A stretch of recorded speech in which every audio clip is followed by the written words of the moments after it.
So in the first hour, I'll let everyone know that I do not have the key to the clubhouse yet. I did email the president of the HOA to let her know what was going on. And right as I got up here, she emailed me saying that they had some trouble with the lock and they had to have the clubhouse or the locksmith change the locks. But anyways, she's going to meet me at 12:15 to give me the key. So we should be good to go this afternoon. Oh, man. Talk about last minute. So, looking forward to this afternoon. Definitely, my condolences go out to the Lawsons and Gary at the passing of his family member there. I know, especially this year, more than ever, how difficult those losses can be. And so, you're definitely in our prayers. This morning's lesson is, in a way, not for you, but in another way, it is for you. This is a lesson that really is designed for your friend. And I want you to be on the lookout for when your friend, and what I mean by that is your coworker, your family member, whoever that is close to you who is not a Christian. I want you to be on the lookout when they say the magic words. When they ask the golden question. Because I believe that everyone at some point in their life has their eyes open and will ask the golden question. They'll say these magical words. They say, well, what magical words are you talking about? What golden question? Well, I'm going to illustrate that with the Disney movie Beauty and the Beast. All right, kids, you remember that from your childhood? Beauty and the Beast. And that main character, Belle, right? Well, how does that movie start out? Well, Belle is singing all over the town, right? And she goes to the bookstore, and this is the scene there. And remember, in that song, she asks this question, or basically makes the statement, that there has to be more than this provincial life. There has to be more than all of this that's going on. And of course, apparently for her, the more has to be a love relationship, because that's what the rest of the movie is all about. But I really believe that there's a time in everyone's life where they kind of wake up and they kind of say, there's got to be more to life than this daily life that just kind of repeats itself over and over. I want you to look for that, because that's when your friend is most awake. He's most open to look at the possibility that there is something, and boy, isn't it something beyond this life. This lesson this morning is for your friend, but is for you. I hope that you would share it with him when you hear someone say something along those lines. What is life all about? And I want to tell you, if you don't feel comfortable talking to them, but you can invite them, I'd be happy to sit down with your friend and go over this question, this statement. Is there more to life than this day in, day out? I think it's so important. It's one of the times where people are most susceptible to looking at life beyond this world, looking at God. And so this is actually the question that Solomon, the wise man Solomon, dealt with in the book of Ecclesiastes. If you would, go with me, and let's go to Ecclesiastes Chapter 1, and I'm going to begin in verse 3. This is how he opens up this book, where he's asking this question: what is the meaning? What's the purpose of life? Okay? And in part of it, he actually does his own experimentation. He does his own testing to see if there's something that he can do, that he can produce in this world, in this life, that all of a sudden answers that question. So in verse 3, he starts off with this. Ecclesiastes 1 verse 3. What advantage does man have in all of his work, which he does under the sun? A generation goes and a generation comes, but the earth remains forever. Isn't that so true? The sun rises and the sun sets, and hastening to its place, it rises again. Blowing toward the south, then turning toward the north, the wind continues swirling along. On its circular courses, the wind returns. All the rivers flow in the sea, and yet the sea is not full. To the place where the rivers flow, there they flow again. All things are wearisome. Man is not able to tell it. The eye is not satisfied with seeing, nor is the ear filled with hearing. Let's stop right there. What is Solomon doing in this beginning? This is a great place to begin with your friend who's asking this question. What's it all about? Why do I get up every day, fight traffic, go to work, put up with all the things at work, come home, fight traffic again, eat dinner, watch TV, go to bed, and then wake up and do it all over again, week in and week out? Well, that's exactly what Solomon is observing. He says life is just a cycle. It just keeps repeating itself. And he gives 3 examples. He talks about, you know what?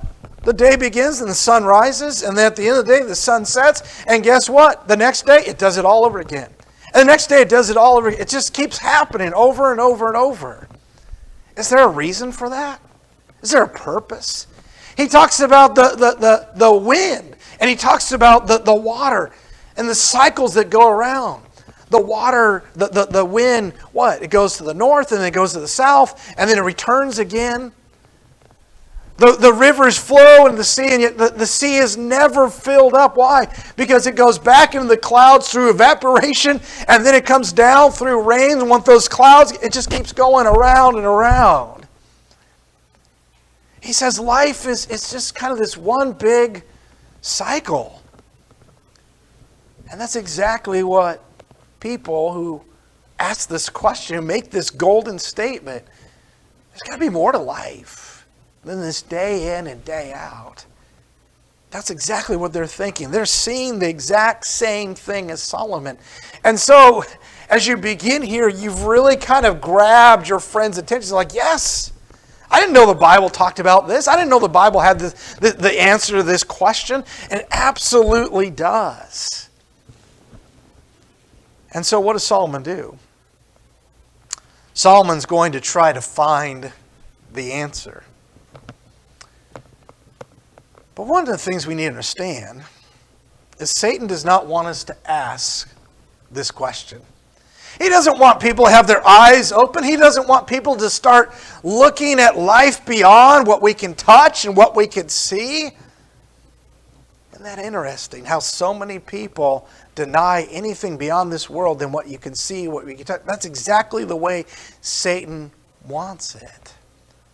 So what does he do to keep people from investigating, to ask this question, what is life all about? Well, one of the things that Satan does from the very beginning is he distracts us.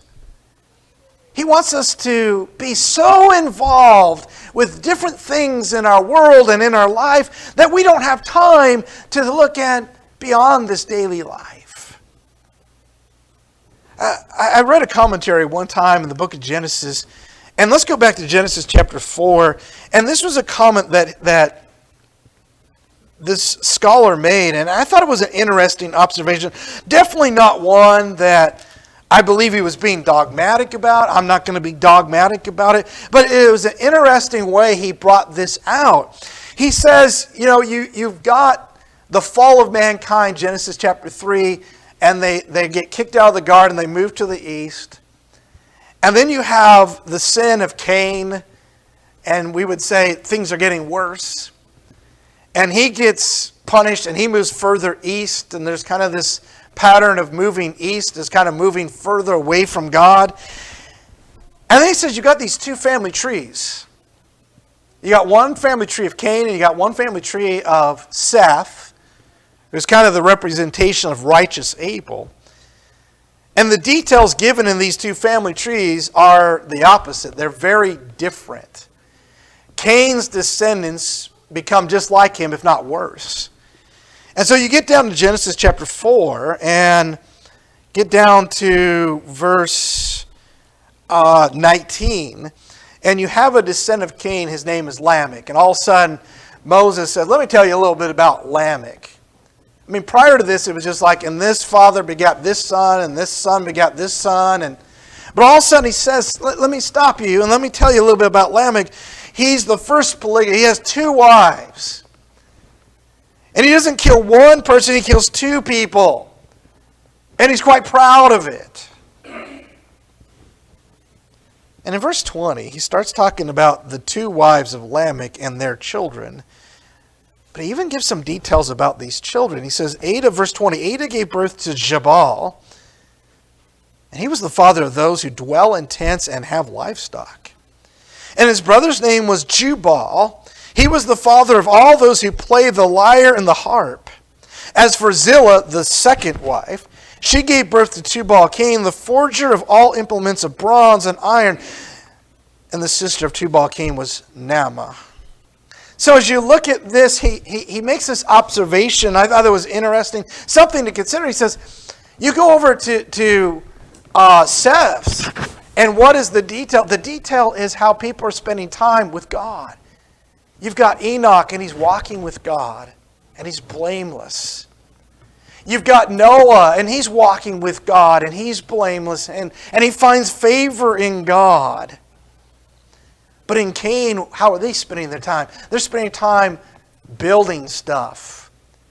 They've got these projects where they're building musical instruments and their implements of bronze to fulfill their time and maybe make their life easier. Things that in themselves, they're not a problem. They're morally neutral, but they definitely are things that can distract us, that can take us away from being investigative, having our eyes open. And then you get over to Genesis 11. And what do you find? You find the descendants of Noah after the flood, about 100 years after the flood, moving further east. And what do they decide to do? They have a building project to build this massive city with this massive tower to fill their time to accomplish something great in their own eyes, but God is not pleased. I thought it was interesting.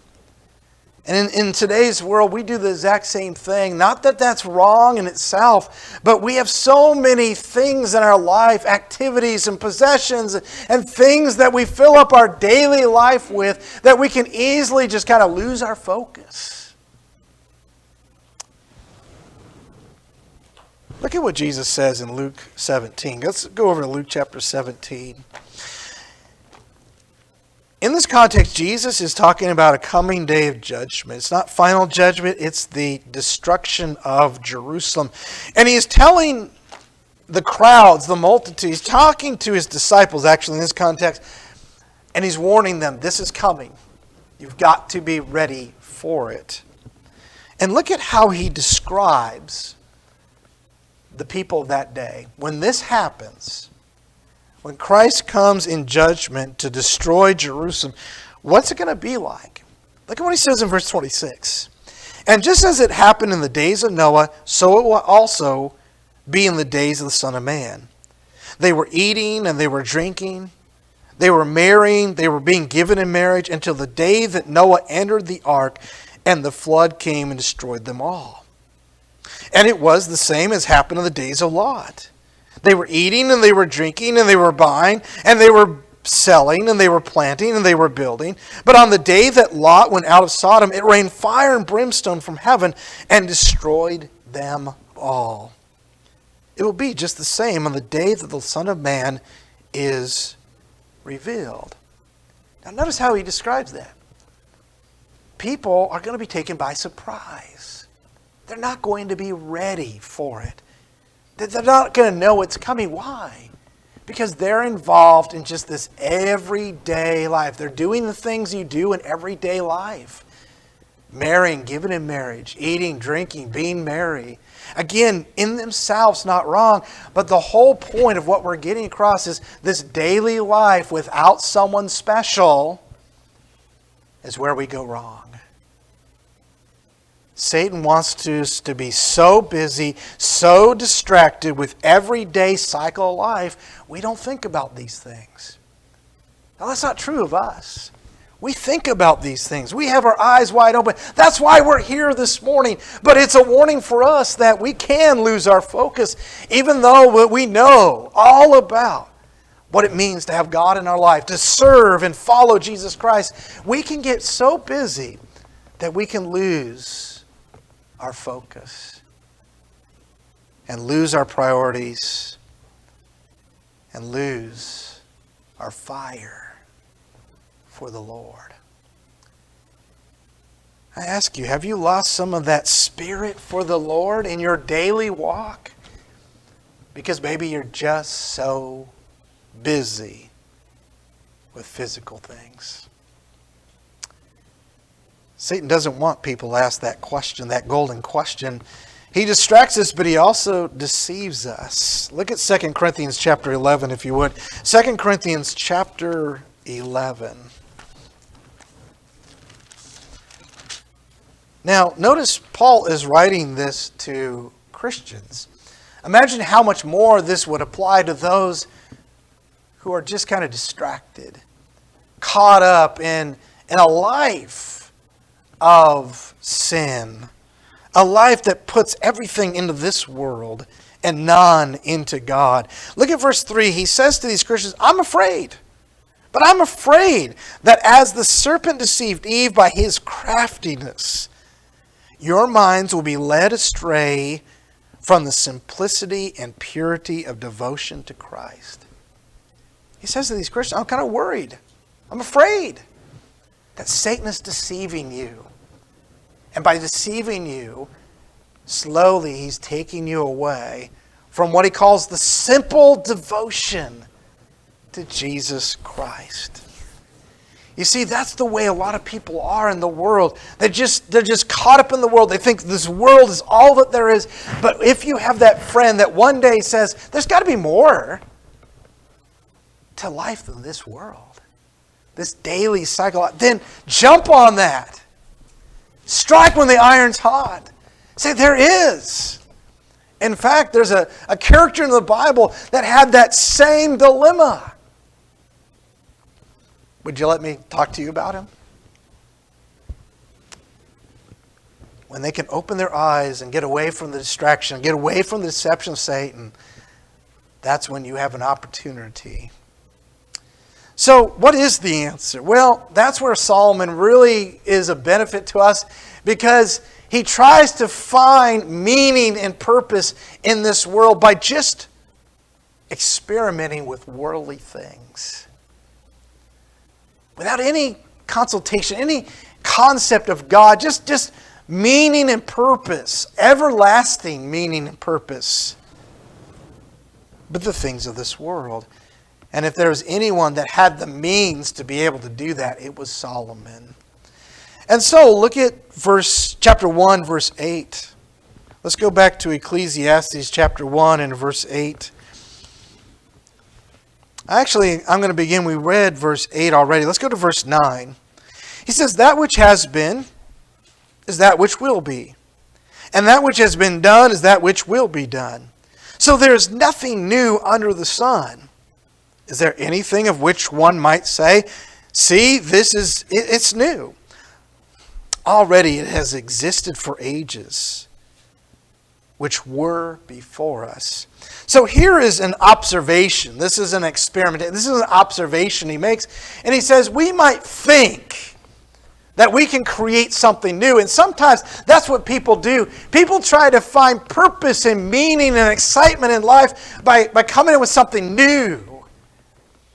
But he says it's really not new. It's not a new pursuit. It's not something that changes really the world in a way that gives its meaning and purpose and understanding. Surely there are things that are new in this world, right? When I was a kid, there was no such thing as a cell phone. Now everyone has a cell phone. It has changed things, good and bad. But it's really not new because men have always pursued to have some new thing in their life that makes life easier. And with a cell phone, there's more things you might be able to do.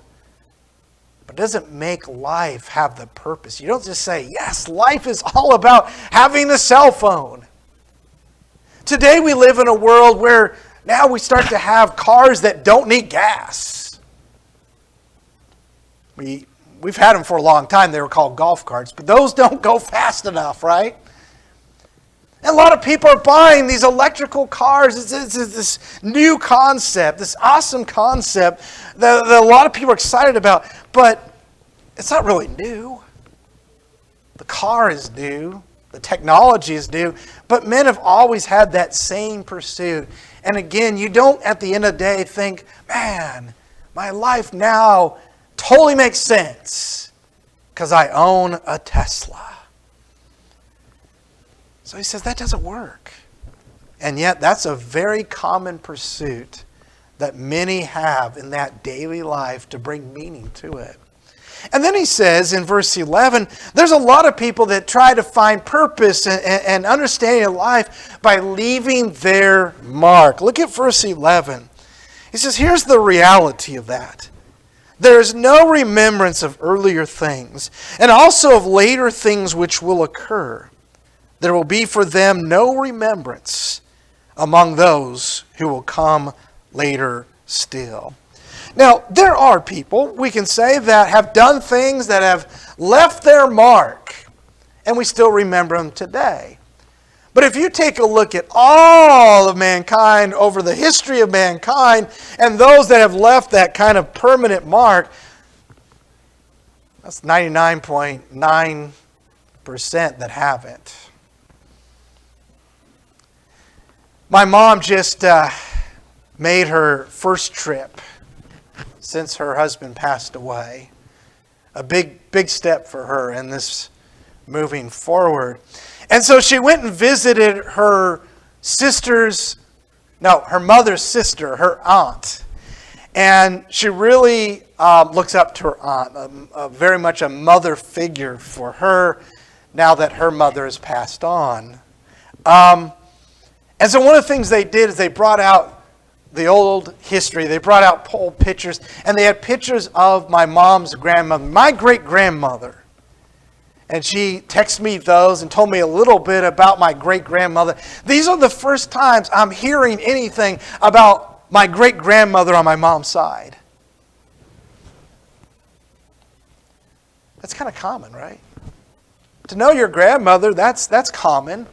To know your great-grandmother, that's a neat privilege. To know your great-great-grandmother or grandfather, that's kind of unheard of. A lot of people don't even know. And you're just 3 or 4 generations removed. Athletes, politicians, celebrities. It's very common that their whole pursuit that they think is going to make their life worth living is leaving their mark. And that's what their pursuit is. But in the end, do we ever remember who won the 1945 Super Bowl? Was there even a Super Bowl back then? Maybe we should say World Series. I don't know. It doesn't work. He says you'll be forgotten. And that's the sad truth, is that we've got our kids and they know us, and We're looking forward to having grandkids that know us and we spend time. But will our great-grandkids really ever know us or care to remember us? There's more to life than a pursuit of leaving your mark. And then we get to chapter 2, and now he says, okay, so I took matters into my own hands, and I spent my money, and I took all this, and I pursued these pursuits in this physical world to find meaning and purpose, and to say, yes, this is what makes life worth living. And again, these things that Solomon goes through and he experiments with, they're not wrong in themselves. But they become unfulfilling when you leave someone out. And that's what Solomon learns. So look at chapter 2 and verse 1. I said to myself, come now and I will test you with pleasure. So enjoy yourself. And behold, it too was futility. I said of laughter, it is madness, and of pleasure, what does it accomplish? And so you can see this is what so many people in the world pursue. He says, listen, I took pleasure and I gave myself completely to it. To laughter, to comedy. I thought that would make life have meaning. But it didn't sustain me. It didn't last. And as you're talking to your friend and you're going through these, what you're hoping is your friend is like, man, I've felt the same way. I've just come up empty with these things. That's why I'm asking this question. There's got to be more to life. And so then Solomon, verse 3, explores with wine, but makes sure that he continues to keep his mind about him. Look at verse 3. He says, I explored with my mind how to stimulate my body with wine while my mind was guiding me wisely. And how to take hold of folly until I could see what good there is for the sons of men to do under heaven the few years of their lives. The conclusion's coming, but that didn't satisfy. That didn't give an answer. So verse 4, the next experiment, I enlarged my works. I built houses for myself. I planted vineyards for myself. I made gardens and parks for myself. I planted them all kinds of fruit trees. I made ponds of water for myself for which to irrigate a forest of growing trees. Common pursuits, right? That's what people are involved in. Adding to life, being involved, building projects, adding beauty and space to their life. Nothing wrong with that. But if you think that that's what life is all about, there's more to life than just that. So then he says in verse 7, I bought male and female slaves. Now I'm not recommending we try this in the modern world, but that was very common in those days. Something that the wealthy could do. I bought male and female slaves, and I had homeborn slaves, and I possessed flocks and herds larger, look at this, larger than all those who preceded me in Jerusalem. Also I collected for myself silver and gold, the treasure of kings and provinces. I provided myself male and female singers, and the pleasures of men, many concubines. And if anyone knows anything about Solomon, boy, did he have a lot of concubines. The pleasure of women, the pleasure of money, the pleasure of many possessions more than anyone else. Solomon could do it. But it wasn't the answer that made life worth living. And so in verse 9 he says, Then I became great, and I increased more than all who preceded me in Jerusalem. My wisdom also stood by me. All that my eye desired, I did not refuse them. I did not withhold my heart from any pleasure. For my heart was pleased because all my labor, and this was my reward for all my labor. And thus I considered all my activities with my hands had done, and the labor which I exerted. And behold, all was vanity and striving after wind. There was no profit under the sun. He says it just didn't give me that meaning, that pleasure, that true fulfillment. Because in all of those activities, something was missing. And that's what he ultimately comes to understand. Any pursuit that tries to make life worth living, to give it meaning, giving purpose without God, is ultimately going to be a vanity of vanities. The older you get in life, the more you understand that. And so let's close our lesson this morning by looking at the conclusions that Solomon made with all of this experimentation. And this is what I want my friend to understand.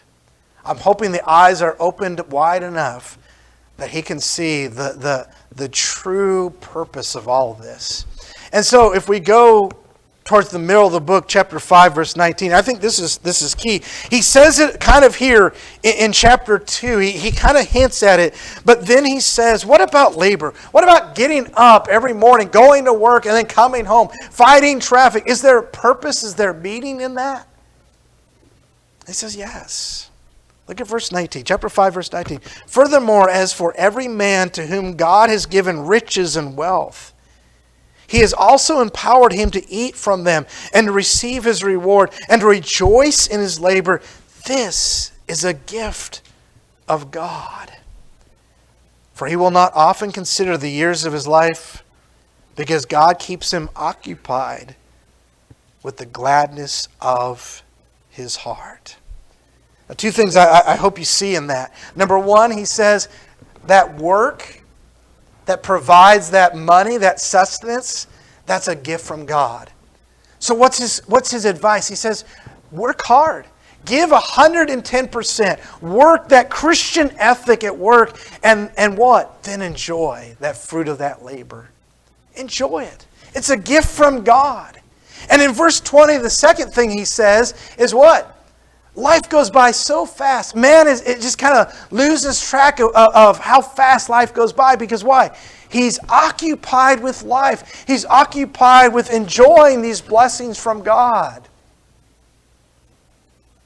You see, there's a difference. We talked at the beginning how Satan wants us to be distracted. Distracted so we won't have God in our life. And so we get so busy with things that don't have meaning and purpose. But with God, we are occupied. But occupied not with meaningless things, but things that are a gift from God. With that understanding, that perspective. And so I now understand better why God gave me work. Why He gave me this labor. I can have this fruit of this labor and I can enjoy it. I can share it with others. Look, if you would, at chapter 11, verse 9. Solomon says, hey, what I've learned is you need to enjoy life. But you need to enjoy life with God in your heart. Chapter 11, verse 9, rejoice, young man, during your childhood, and let your heart be pleasant during the days of young manhood. And follow the impulses of your heart and the desire of your eyes. Yet, and that's an important word here, yet, know that God will bring you to judgment for all of these things. So here's the answer. Remove grief and anger from your heart. Put away pain from your body, because childhood and the prime of life are fleeing. Look at what he says. He says, listen, go out there and enjoy life. Enjoy the things that are a gift from God. Don't just enjoy life doing everything you want without God. And that's the key. Solomon says, get this, Solomon says you can enjoy life and serve God. Those are not contradictory. And yet we live in a world that thinks Christians don't have fun. Well, yeah, if you define fun as doing anything you want, absent of God or what God would say, yeah, we can't have that kind of fun. But that's not going to pay off in the end. That's not going to fulfill you. That's not going to what makes life meaningful. So he says, go out, enjoy life. Follow the impulse of your heart. But serve God with all your heart as well. And when you understand that, then you'll enjoy life because you have that balance of God's law, God's morality. You have that understanding of what it's all about. It's a life beyond this world. Look, if you would, at chapter 12. For sake of time, I'm not going to read all this. You're familiar with this. But I want to read verse 1 that starts with the word remember. He says, remember also your Creator in the days of your youth, before the evil days come, and the years draw near when you say, I have no delight in them. And then verse 2 down to verse 7, he starts this very poetic description of what happens to us in our golden years. Things start not working in the body. Things start falling apart. Things start becoming painful. That's what he means. But he says it much more poetically and beautifully. And finally he says in verse 6, remember Him, remember God, before the silver cord is broken and the golden bowl is crushed. The pitcher the pitcher by the well is shattered, and the wheel at the cistern is crushed. Then the dust will return to the earth as it was, and the spirit will return to God who gave it. So what's he saying? He's saying, do this when you're young. Ask that question. There's got to be more to life than this cycle of everyday life. Yes. Ask that question. And understand the answer is living life with God and for God. And don't wait till your golden years when you can't enjoy life with God because things are just breaking down and not working and painful and all of that. It won't be as pleasurable at that point. And finally, as we know, verse 9 through 14, the final conclusion, the important conclusion. In addition to being a wise man, the preacher Solomon also taught the people knowledge. And he pondered. That's what I want my friend to do. I want him to ponder. I searched out and I ranged many proverbs. The preacher sought to find delightful words and to write words of truth correctly. The words of wise men are like goads. The master of these collections are like well-driven nails.